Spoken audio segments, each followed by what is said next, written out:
తెలుసా? వీళ్ళు 10 ఏళ్లలో ఇచ్చినవి 74,000 కోట్లు, కానీ దాన్ని కూడా వడ్డీ లేని రుణాలే అన్నారు.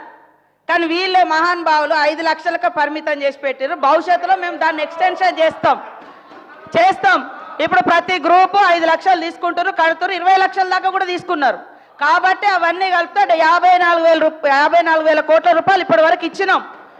57,000 కోట్ల రూపాయలు ఇప్పటి వరకు ఇచ్చినాం. మేము ఇప్పటి వరకు ఇచ్చినాం వాళ్ళకు లోన్స్. అది శ్రీనిధి ద్వారా ఇచ్చినాం, బ్యాంక్ లింకేజీల ద్వారా ఇచ్చినాం.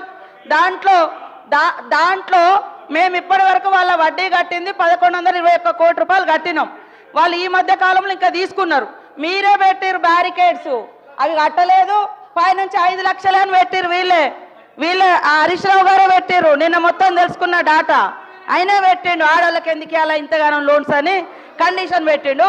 ఇప్పుడు మా ముఖ్యమంత్రి గారు ఒక బ్రాడ్ సంకల్పంతో 1,00,000 కోట్లు ఎవ్రీ ఇయర్ 20,000 crores ఇస్తామని ఇచ్చినాం. దాన్ని 20,000 కాదు, ఇప్పుడు ఈ 2 సంవత్సరాల లోపే 57,000 కోట్ల రూపాయలు వాళ్ళు తీసుకున్నారు. ఈ దేశంలో అత్యధికంగా బ్యాంక్ లింకేజీలు తీసుకుంటూ ప్రాంప్ట్గా రీపేమెంట్ చేసేది కూడా తెలంగాణలో మన మహిళలే. 99% ఒక బ్యాక్వర్డ్ డిస్ట్రిక్ట్ మరి ఆదిలాబాద్ నుంచి కడుతున్నారు. ఓవరాల్గా రాష్ట్రంలో 98% రీపేమెంట్ ప్రాంప్ట్గా ఉంది. కాబట్టే బ్యాంకర్స్ ఇస్తున్నారు. ఇక్కడ నుంచి వడ్డీ లేని మరి ఆ వడ్డీ కూడా మన ముఖ్యమంత్రి గారు, డిప్యూటీ ముఖ్యమంత్రి గారు ప్రాపర్గా రిలీజ్ చేస్తున్నారు. మీరు 3,000 కోట్లయా కట్టకుండా ఎగ్గొట్టిపోయారు. అభయహస్తం డబ్బులు కూడా వాడుకున్నారు. మీరు మమ్మల్ని మీరు పోయి అడగండి ఎక్కడెక్కడ మహిళల్ని.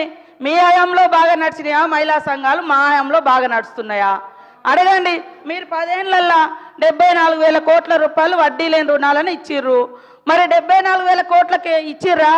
అది పదం ఉంది, కానీ దాన్ని తగ్గించి 5 లక్షలకు లిమిటేషన్ చేసింది హరీష్ రావు గారే, ఆ రోజు ఫైనాన్స్ మినిస్టర్గా. కాబట్టి ఆ తప్పొప్పుకో. ఇప్పుడు మా ముఖ్యమంత్రి గారిని నేను ఇంకా కొంచెం వాళ్లకు ఎక్కువ వడ్డీ లేని రుణాలు వచ్చేటట్టుగా చేయడానికి నేను సిద్ధంగా ఉన్నా.